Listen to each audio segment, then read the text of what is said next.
evening, everybody.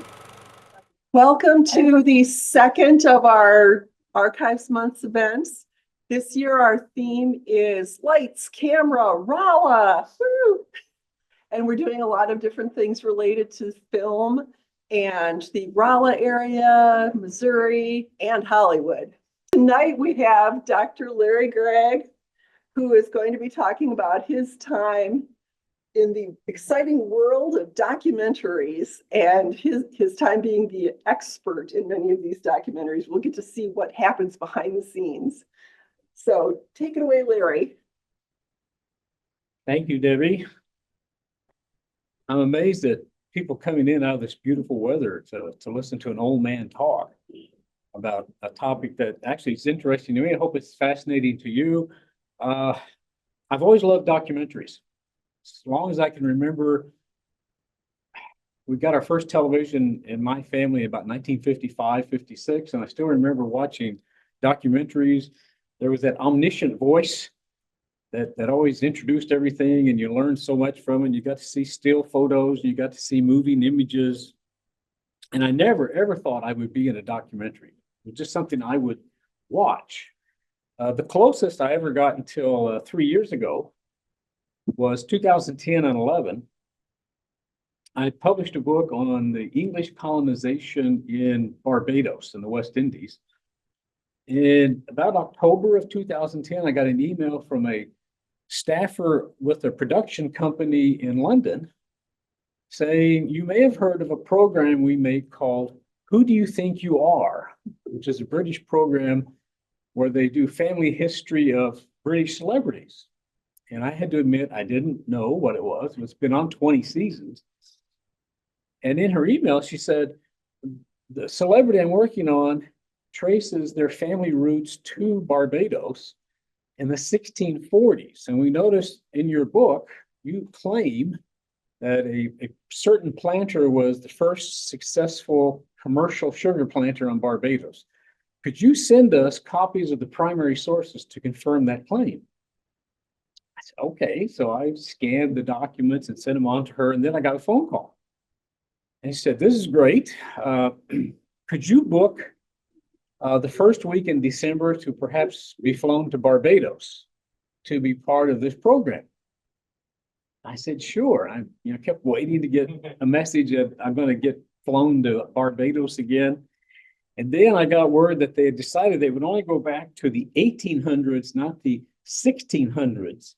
And I would not be needed for it. And I wrote back and said, well, who is the celebrity that I missed being on air with? And she wrote back saying, well, we can't tell you because it's always a surprise on British television. Well, what I will do is send you a DVD. This is 2010. The night before, it will arrive the night before so you can see who it is. So anyone have any clues who I missed out on being on British TV with this beautiful actress, wonderful actress named Gwyneth Paltrow? Her wonderful side of her family was traced back to Barbados. So I thought that was it. That was my one and only chance to ever be in anything on television or in a documentary. But then, since 2021, I've been on the documentary circuit, being in 5, and I've been interviewed for 2 more. And what I think I'll do first is just identify them for you. The city of Las Vegas decided when they were celebrating their centennial in 2005 that they would raise a lot of money for what they call their Centennial Commission. So everybody who bought a license plate, Centennial license plate, kicked in a lot of extra money, and they have spent about $20 million on a whole host of history preservation projects. And then about 2018, they decided what we'd like to have is a comprehensive history of Las Vegas on film. So I found out about it by going on YouTube one night and found that they had done Las Vegas 1905 to 1920. And since then, they've done one for every decade. They just released the one for the 1960s. So the first one I was in was City of Las Vegas, the 1930s. They kept me around for City of Las Vegas in the 1940s. the first one was 2021, this one was 2022. And also that year, I got an email from a production company based in New Jersey saying that we are making a 3-part series for the History Channel, and we'd like you to be a part of that. And they gave me a different title. This is what the title turned out to be. Now, my part was to help out with the bets, BETS, not the other two parts that built America. And then I returned to Las Vegas for this 2023 release, The Decade of the 1950s. And then this summer, I was in this one, which deals with this beautiful building in downtown Las Vegas, which was their first federal building. Built circa 1930, 31. It served as a federal court building and a post office in Las Vegas. But once they got a newer, bigger federal building, this thing fell into disrepair. They didn't know what to do with it. And then there was a mayor in Las Vegas named Oscar Goodman, who before he became mayor was as he explained to me when I got to interview him, he said, I was a lawyer for so-called mobsters. He said, only in a city like Las Vegas could someone with my background become mayor for 3 terms. And when he was turned out, his wife ran 3 times and won. So the citizens of Las Vegas, for what is it now, 24 years, have only had a Goodman as mayor of the city. Well, he told me in this interview I had with him in 2007, I think it was, he said, people will not come to Las Vegas to go to a museum to see Picasso, but they will come to Las Vegas to see a museum about the mob. He was right. This thing has attracted several million people in its first few years. So they decided to make a documentary on what the building was used for. And they called upon me to play a part in what it was used for in 1950. Those are the 5 I've been in. And then in February this year, another email came in from someone I didn't know. She was on the staff of, what's the name of the production company? 6 West Productions in Los Angeles, saying, we make episodes for the History Channel's History's Greatest Mysteries. And the host is the actor Lawrence Fishburne, who I didn't get to meet. I thought maybe I'd get to meet Lawrence Fishburne. I didn't. And the mystery they wanted me to be a part of was the mystery surrounding the murder of Bugsy Siegel on June 20th, 1947, and who could have done it and what would have been the motives. And when I finished that interview, which took 3 hours, I didn't realize I was sitting in a chair for 3 hours. The interviewer said, that went pretty well. We're going to do another organized crime mystery later this spring. Would you like to be in that one? And I said, sure. What is it? And she said the 1929 St. Valentine's Day Massacre in Chicago. So those 2 will come out in 2025. So that's the body of my work so far. And if anybody else emails, someone did. I got an email from a Jewish documentary filmmaker saying, we read your work on Bugsy Siegel and how he tried to help with money and guns, the creation of the nation of Israel. And we're going to be in New York to do some filming. Can you be here on this certain day? And I said, I'm going to be in Los Angeles on that same day, or else I would have loved it. So that would have been number 8. That would have been fun. So how do you get picked to participate in documentaries? All documentary filmmakers have researchers, sometimes just one, sometimes more than one. And they do more than Google. I mean, they Google for information to be sure, but they also try to find people who've written books about the subject for which they're going to make a documentary. And that helped me here because of my 4 books I've done on the history of Las Vegas. The first one, Bright Light City, played a role in me being picked for Las Vegas in the 1940s. And the Bugsy Siegel book helped for the 1940s. And then the book that's called Becoming America's Playground in Las Vegas in the 1950s, when I did a Zoom meeting with the writer and the producer for that one, the writer just kind of picked up the book and waved it, saying, this has become my Bible. And he had all these Post-its on many pages. So that made me feel like they were making a serious effort to have an accurate documentary. And then the last one I'm going to talk about has to do with the book that came out in 2023, which was on Bugsy Siegel's partner, Mo Sedway. So you either get picked for that reason, or sometimes someone will recommend you. If I go back to this one, when Boyd Productions in Connecticut contacted me, the individual who sent the email said, "You've been recommended by the head of the Las Vegas Centennial Commission as someone who could be helpful for this episode of the 1930s." So it's either a recommendation by somebody or because of something that you've written as a journal article or a book. All right. So how in the world do you prepare for an interview in a documentary? You're not just brought in cold. They actually send you, some places call it talking points. Others say they are questions. And the first one I opened up, I thought there'd be a page of questions. Page after page after page of questions. It just goes on and on and on because of the work of their researchers. And I just put up here some examples of what they sent. And the researcher wrote this possible answer, not that they wanted me to say that. They just said, here's roughly the length of responses we'd like to have. They only want 2 to 3 sentences. They don't want some old windbag like an old history professor going on and on and on about a question that they asked. And they don't expect the people who they pick to be interviewed to answer all the questions, because they want people who have some authority in responding to the questions. So if you know anything about me, once I got to all the pages of questions, I spent days. I went through, first of all, just what did I remember? I typed those up and went, oh, this is not enough. I got to go. And I did lots of, it's like I was writing a journal article.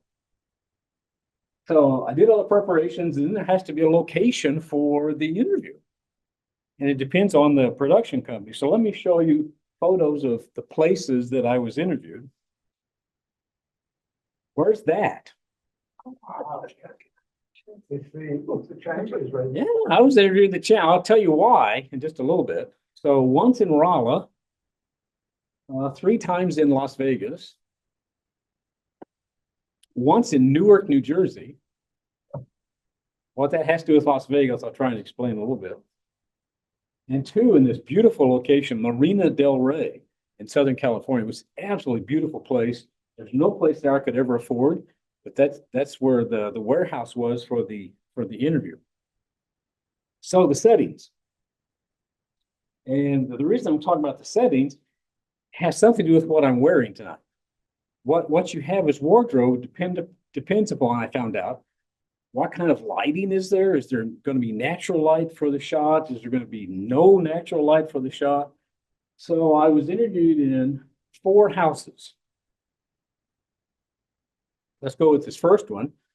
This was near the end of the first year of the pandemic. So when I agreed to be part of this documentary, the staffer emailed saying, we'd like to fly you here to Connecticut for the interview. And I responded very quickly, I'm not getting on a plane with multiple masks on because the pandemic really frightens me. So they said, okay, we'll come to Raleigh. So the interviewer and a lighting specialist and a sound specialist flew to St. Louis, rented an SUV. We got 2 parking spots for them in front of the chancellor's residence.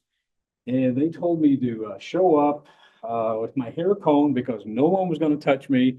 No one was going to brush my hair, no makeup. They were there with masks on. The only people without masks were the interviewer, who was about 15 feet away from me, and I didn't have a mask on. And we never came close to each other. The reason, it's the chancellor's residence. If I can go back to that first example, they wanted a house that looked like the 1930s. We come to Raleigh, can you get us a house that looks like the 1930s? And I thought, well, there are a lot of houses in Raleigh that look like the 1930s, but they needed some space. So I thought maybe the chancellor's residence would work. So I emailed Chancellor Degani, told him what this was about. And he said, oh yeah, sure, go ahead. I'll be out of there by, they started at 9 o'clock. He said, I'm out of the house long before that. So that was the first location. Then the other houses were in Las Vegas. The first one was a house very close to Fremont Street, which is the old part of Las Vegas, and it was a house built in the 1940s, so it would fit the theme of the 40s. It was the home of a early hotel developer, and we got to go down to the basement where he had this gigantic safe where he kept all of his money, and we couldn't get the safe open to see if there was anything left in there. Then they had a house that was built in the 1950s in Las Vegas on the west side of the city.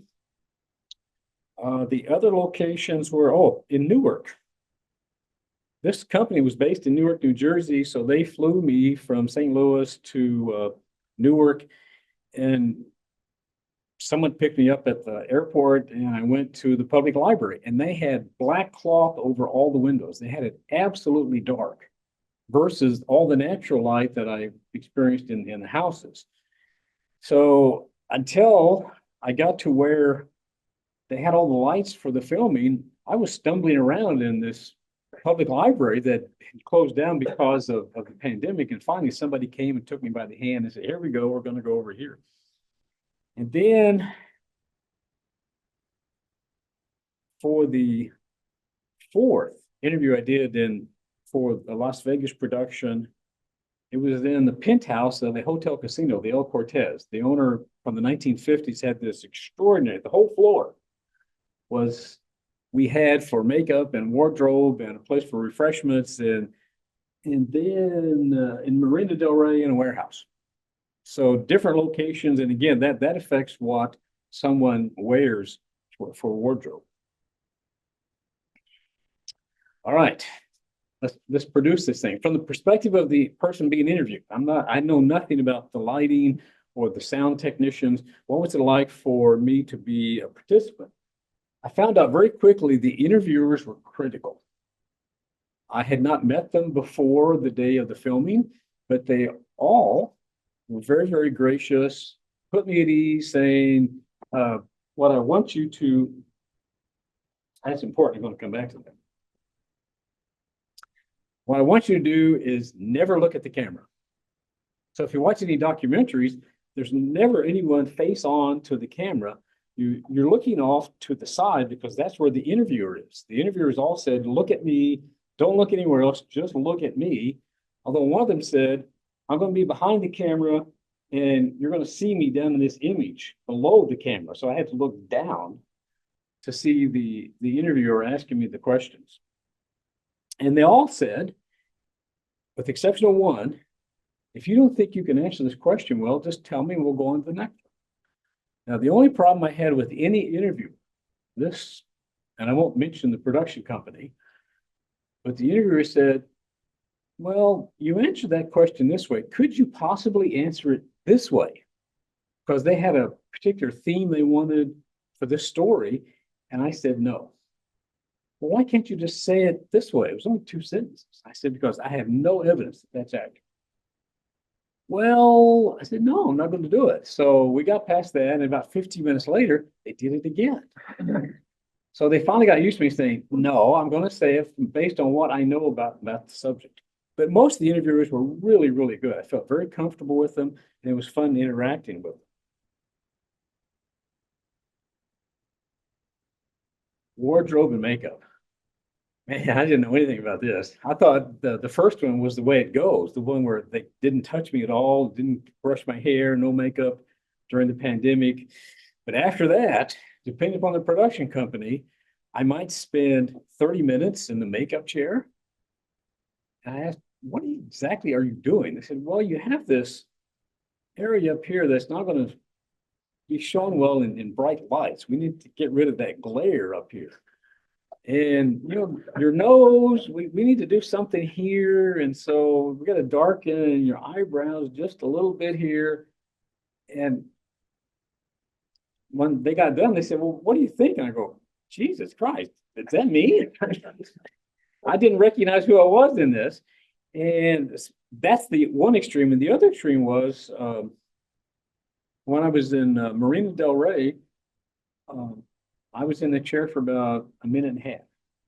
She said, "This looks good. Based upon the background that we're going to use here, you're just fine." Now let me get to the hard part, the wardrobe question. I purposely wore this jacket and this shirt to illustrate. Some filmmakers, depending upon the natural light or the artificial light, want the people being interviewed to wear a bland color like this jacket. A light brown, a light green, no bright colors, no orange shirts like that shirt right there. No orange shirts. And others say, if you wear brown or light green, you'll disappear into the background of the scene. So we want you to wear bright colors like this blue shirt. This one I wore for Las Vegas in the 1950s. My last interview was in May in Marina Del Rey, and they tried to be easy with me by saying, why don't you bring 3 wardrobes? And we wanted to be all blues and grays, just bring variations on blues and gray, slacks, shirt, jackets. So I packed all that into my luggage when I flew out. And I showed up, let me do a sidebar on that. By the way, all the travel these companies take care of. They say, here are the days we want you there. What time of day do you want your flight out of St. Louis to Newark or LA or wherever it is? And somebody picks me up at the airport. They take me to a nice hotel. They pick me up at the hotel and drive me to the place where I'm going to be interviewed. They gave me a per diem to cover meals, and to top it off, they gave me an honorarium. So it was all easy. All I had to do was show up and say something. So I get picked up at the hotel with my 3 wardrobes over my shoulder. We go to the warehouse, and I go in to meet the wardrobe lady, and she said, oh, these look nice. You got the blues and the grays like we asked. However, you're the last one we're interviewing for this episode, and pretty much everybody's worn blue and gray. So maybe we could change this up a little bit. So here, come in here. So I went into the wardrobe room, and she said, we just been in the men's warehouse. What size are you? So, I got the right size slacks and the right size shirt and jacket, and said, okay, go try this on. So I went into the change room, put it on, and came out. All right, just sit here and we'll take a picture and send it to her. It was always her or she. I never knew the name of this person, but clearly she or her was in charge of this particular episode. So they took a shot of me, sent it, and we talked for a little bit and came back. She doesn't like it at all. Got to try something else. Okay. So I tied this, and this, go put that on. So went out, sat down, took the picture. She did not like that either. And the interviewer said, Larry, I'm really sorry. I said, look, I got a flight back to St. Louis at 10 after 12 tomorrow afternoon. As long as I'm on that plane, you can take as long as you want. Any guesses as to how many wardrobe changes I had before they said yes? You say 5? 12. 12? 11. So I ended up wearing black Levi jeans, a light blue shirt, and tan jacket. She really liked that. She said, they make you look like a mobster. Okay. And when I got to be interviewed, the interviewer said, would you be okay if you didn't wear your glasses? Okay, that's fine. So the same company made 2 interviews with me, one wearing glasses and the next one is going to be out wearing glasses. But that was the fun part, because they're trying to get it right. They're trying to get the lighting right. And one element I didn't mention, when they did the interviews in the warehouse, I've watched several episodes of History's Greatest Mysteries, and they always had the people being interviewed sitting in a chair in an empty warehouse. So I walked in and I said, where's the empty warehouse? And they took me around the curtain, and there was this giant green screen, concave, round behind me. And they said, oh, we put the warehouse in later after we've edited the interviews. That's when you're going to be right in front of this green screen. That's another reason for they having to be very careful with what the interviewees are going to wear, because it could blend in very badly with the green screen. All right. Interviews over. The interviews had lasted for me anywhere from an hour and a half to 3 hours. And one thing I noticed, because I suffer from dry mouth, that's actually a condition. My hygienist said, you suffer from dry mouth. I discovered something, the Six West Productions, I never heard of before. It's a traditional medicinal called throat coat.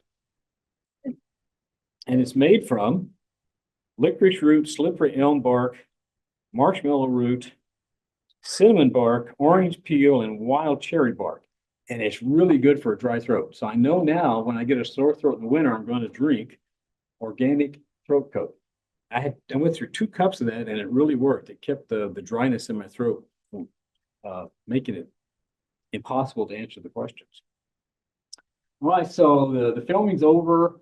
I go home, and Boyd Productions is the best at this. Once they had the entire script, they sent it to everybody who was interviewed. And they said, we want you to be sure and assure us that what you said was accurate. And if it wasn't accurate, let us know, because we can have the narrator take care of that. And oh, by the way, if you see what somebody else said that was inaccurate, tell us that also. We can also do that. Well, I only found a couple of mistakes that other people made, and I think other people found a couple of mistakes I made. I identified a mistake I made. When I read it, I went, I couldn't have really said that, but evidently I did. And this is an example. These are the instructions. These questions are also in the script. They are things I could not confirm. Please put your answers if you know the answer in this document. And it's a long, long document. So I really appreciated their concern with accuracy. And I finally asked in an email to the owner of the production company, I said, why do you spend so much time with this? And she said, for many people, this will be the only history of Las Vegas they will ever consult. So we want it to be as accurate as humanly possible. All right, so let's put all the pieces together before I show you a couple of clips here. A really good documentary will have this omniscient narrator. It used to be only male voices. Now it's increasingly female voices. Most of the ones I've been in, the narrator is a female. And you depend upon that person. You depend upon them to get the chronology right, and they're making the nice segues into the next section. Then you have the proverbial talking heads, the quote experts that they bring in. And again, they want the experts to only give 2, 3, maybe 4 good sentences. And then if you keep going, they'll just cut it. And they'll use only the part of what you said that works for the interpretation that they're offering. And they'll use lots of still photos. They prefer videos. They told me as they progressed in Las Vegas history from the 20s to the 30s, finally to the 40s, they had so many videos they could use that really moved the story along better, they said. And some of these production companies will do reenactments, which usually are unfortunate because they're not paying great salaries to the actors. This is one scene from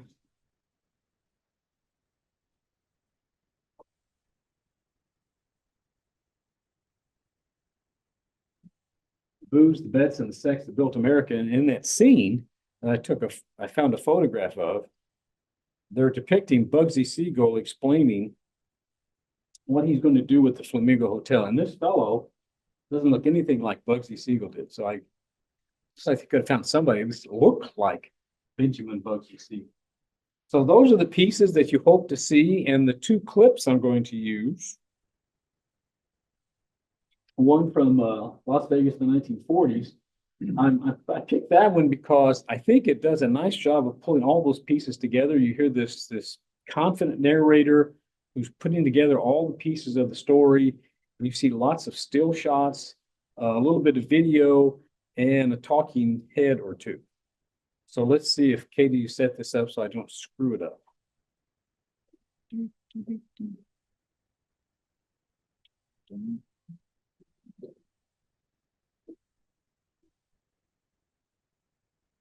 Beginning of the 1940s, Fremont Street, that's still where most of the stores are. That's where you go to shop for clothes. That's where you go to shop for food. It is still the center of town. Fremont was where it all was in Las Vegas.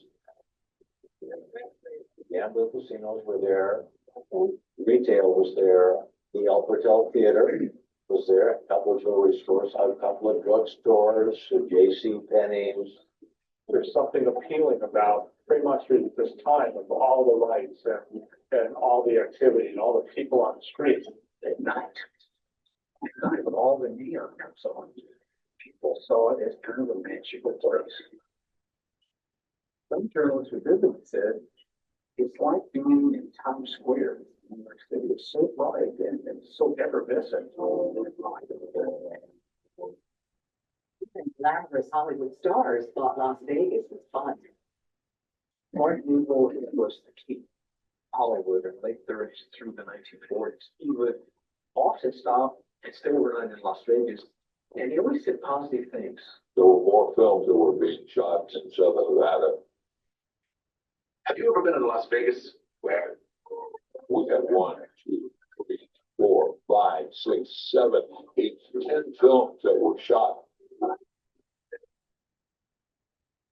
Contra is usually associated with Las Vegas from his 1950s years, but actually his connection to Las Vegas begins in 1941 with his performance in Las Vegas Nights.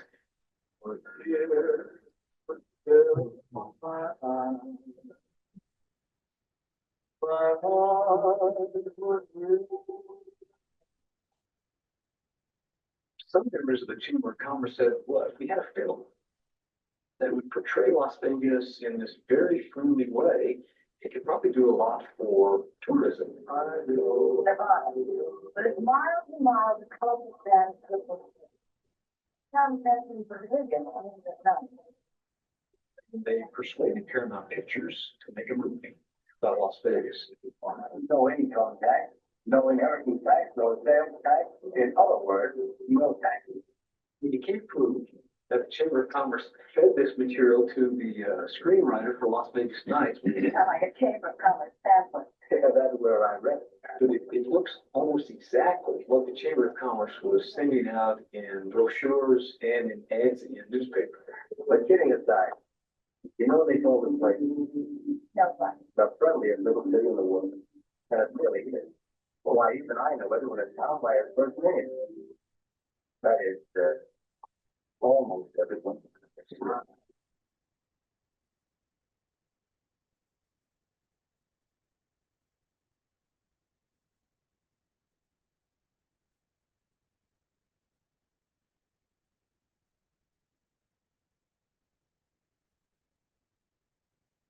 Now, this next clip is about the former federal building and how it was used before it becomes the museum.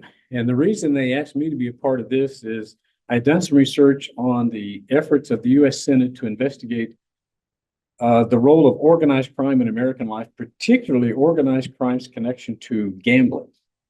And the Senate appoints a man named Estes Kefauver to head this investigation, and they go to 14 cities, including Las Vegas. And the day they question the suspects, if you will, is a day that the museum uses every year to let people in for free to tour the spot where this investigation took place. And you can see me being interviewed in this penthouse of the owner of the El Cortez Hotel and Casino. After the war, the federal building is the setting for several high-profile events. One of the government's major efforts to crack down on organized crime takes place in the federal courtroom. After World War II, if one picked up a newspaper, it was almost inevitable you would see a story or two about organized crime's impact on virtually every city's government. So the U.S. Senate appointed a special committee. He picked an ambitious Tennessee senator named Estes Kefauver to lead the charge. Climaxing 10 months of nationwide hearings, the Senate Crime Investigating Committee, headed by Senator Kefauver, opens hearings in New York. This investigation was nationwide. They went to 14 cities. They spent 90 days in hearings. They questioned over 800 witnesses. I'm not going to answer another question. You just says I'm not under arrest and I'm going to walk out. And the result was the publication of over 11,000 pages of testimony. They decided to hold a hearing in Las Vegas so that they could learn more about the mob's involvement with the casino industry. They held that hearing in the courtroom on the second floor. This was a big deal in Las Vegas. There was a great deal of concern on the one hand of what the Kefauver Committee might discover. The key person that they interviewed was almost 2 hours, was Mo Sedway. And when Sedway took the stand, they asked him, do you know any of these fellows?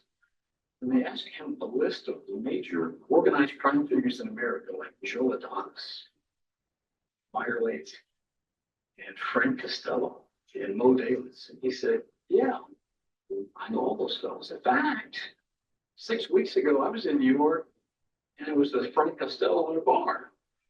Well, Mo Sedway is associated with several casinos in Las Vegas, notably the Flamingo. Evening, Wilbur.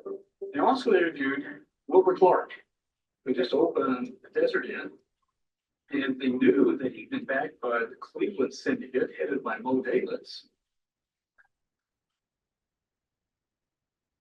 The Kefauver Committee reserves its hardest line of inquiry for Nevada Lieutenant Governor Cliff Jones, who owns shares in the Thunderbird, Golden Nugget, and Pioneer casinos. The committee also questions Jones about why the Nevada Tax Commission, which oversees gambling licenses, grandfathered in operators with criminal records.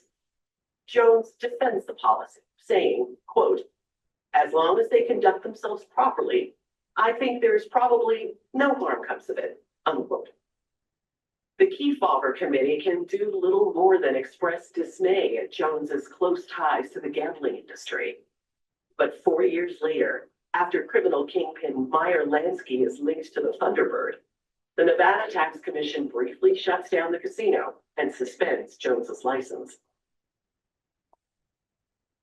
The Kefauver Committee is scathing in its assessment of Las Vegas and its connection to organized crime.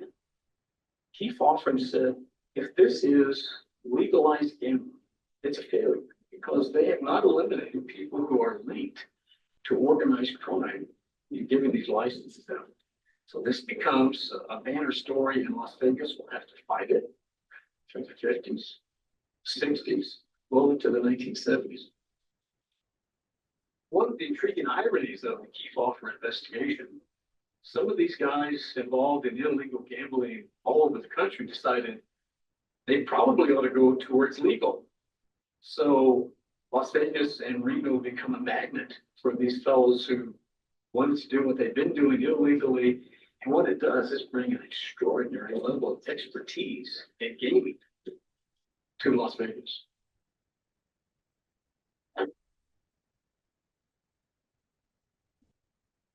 So that was my journey through being in documentary films. It was fun.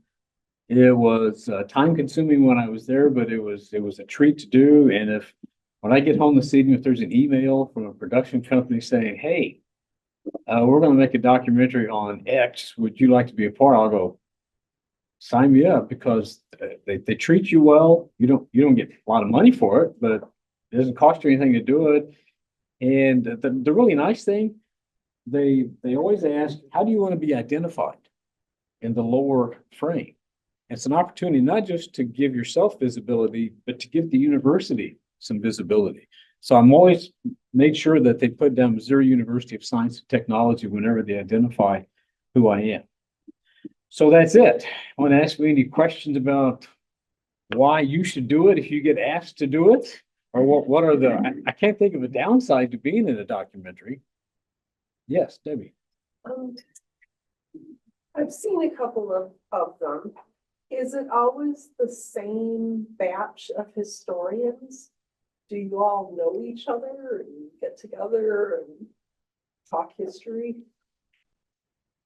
Let's see. For the ones on the city of Las Vegas, there's going to be a different answer depending upon which one we're talking about. This series, you see some familiar faces because three of the people are on that Centennial Commission. But then they try to bring in people who are specialists in some other aspect that they just don't know very much about. So if you watch the 20s, 30s, 40s, 50s, and 60s, they bring in different people. And they asked me to be in the one in the 60s. And I said, look, Jennifer, I could add maybe 10 minutes and good answers to your questions. It would be a waste of your money if you included me in the 1960s. So they brought in some different people for the 60s. Now, the one I made, I was in this one. They had people from all over the place. I knew one person because his father had actually got the idea for the flamingo. His name is Willie Wilkerson. His father was Billy Wilkerson. Yeah, I know him. I've been on a panel with him a couple of times. So I didn't know any of the others for that one. And for History's Greatest Mysteries, I don't know yet. The only people I know who were also interviewed for those episodes included a retired Los Angeles police detective. I didn't get to meet her. And someone from the Mob Museum in Las Vegas, but I don't know anybody else. So it depends upon which company is doing it. Good question. Anything else? Yeah. Yes. The program that they contacted you about from the UK, was that the same as This Is Your Life in America? It's a little similar, not exactly. They try to surprise people with something about their background. But it's well done. I think the one in the United States now is done by Henry Louis Gates. I'm forgetting the name of it. He's in about his 11th or 12th season, but it's similar to that. But I was wondering if they really were surprised or if they were just faking it. Well, most of them are actors. Okay. So I don't know. Had I been able to go and be in that sequence with Gwyneth Paltrow, I could have found out and told you. I don't know. Good question. Anything else? Yes. I don't know how much you know about the production process, but were people, like, did they start with the script, then invite the talking heads in? Or did they revise the script after they interviewed the talking heads? How did that process work? Depending upon the company. For the last two I was in, which are going to be in this series, I got contacted by one of the producers and she said, can we talk on the phone? And I said, sure. And we talked for 30 minutes. He said, how about we do a Zoom meeting? Okay. So we set that up. And about 5 minutes in, I realized it was an audition because she was going through the premise of the show. And the premise of all these episodes, whether it's about Noah's Ark or the Titanic or the escape from Alcatraz, all these mysteries, they give the viewers about 6 theories. And what they want the quote experts to talk about is what's the evidence for this theory and this theory? What are the weaknesses in this theory? And I got a sense from that they were taking some of my input, not a great deal, but some of it. So I think they were doing that with all the people that they were interviewing. So I think the people being interviewed play some role, but not a great deal. I think it's driven by the researchers. No, that's a good question. I don't know enough to give you a real thorough answer. Yes, Mark. So the feedback that you've been getting from former students and people you know has been positive, I assume. And so far, and the 3, and what's amazing to me, these 3 that I've been in have never been on a network. They've never been on a cable channel. They're only on the homepage of the city of Las Vegas and YouTube. But the 3 that I was in have attracted over 4 million views. They're remarkably popular. And those aren't the most popular ones. I think the one for the 1920s that they made was the most popular one. But they're very, very popular, and they do a big promo of it in Las Vegas before premiere night. I got to go to 3 premiere nights, and the mayor is there, and a lot of the hoo-ha people in Las Vegas are there. And, you know, you can go up and have a glass of punch with somebody important. They go, who are you? And but that was fun. Yeah, I've gotten some feedback from friends. Some say, what was wrong with your face? I said, well, it was all the makeup. I wasn't sick. They just put a lot of makeup on me. nobody in a sharkskin suit said, be careful what you say or you could be sleeping with the fishes. No, although I've given some talks at the Mob Museum. And particularly on the book Benjamin Bugsy Siegel and Bugsy's Shadow. And the Mob Museum, when they have programs like that, they fill all the seats. People in Las Vegas really like to go listen about gangsters, whether it's John Gotti or Al Capone or Bugsy Siegel. And they ask really tough questions. And one talk I gave was on the anniversary of the opening of the Flamingo, which was December of 1946. And I never noticed the gentleman, but he had been sitting off to my right. And when I'd answered all the questions and we were leaving to go to a book signing, he came up to me. This man on a cane kind of stooped over. And all he did was lean into me and say, "You did good." I thought, well, thank you, sir. I appreciate that. And you may have seen a guy named Jeff Schumacher on one of these clips. He's the head of programming for the Mob Museum. And I said, "Jeff, who was that little man that leaned into me and said I did good?" He said, "Oh, he was at the opening of the Flamingo in December 1946. He was there to make sure that the dealers weren't stealing from Bugsy Siegel." So that's the best affirmation I've ever gotten of something I had to say. No one's ever threatened me so far. Yes. The internet, they would like to know if you've ever been asked to consult for historical fiction, like a television show like Downton Abbey, or if you know anything about that. Well, I wish that person hadn't brought that up. I purposely didn't mention my one experience, which wasn't good. About 2003 or 4, I got contacted by a screenwriter in LA saying, "I'm working on a script for a 2-part series on the Salem witchcraft trials," because I'd done 2 books on Salem witchcraft. I said, "Okay, I'll look at it." So they sent me the script and I read it. I went, "Oh my gosh, this is really awful." And so we had a phone call and I was very frank. I said, "Here are the things that I thought were pretty good, but here are the things that really need to be changed because there's no basis in fact for these sequences that are included." And she said, "Okay, appreciate your input."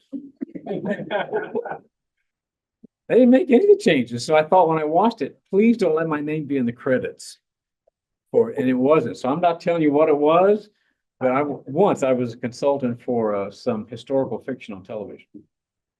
Do you enjoy historical fiction? This is a solid question. Yeah, I think historical fiction is very, very good. Some historians, academic historians, really don't like it because they say, well, it's too much of a departure from what really happened. And I go, well, if they're capturing kind of the spirit of the time, it might induce somebody to want to go and read more about that time period or that topic. No, it doesn't bother me unless it's done really badly. Downton Abbey's done very well, but not the thing that I was a consultant on. Anything else? Yes. Have a favorite project that you worked on?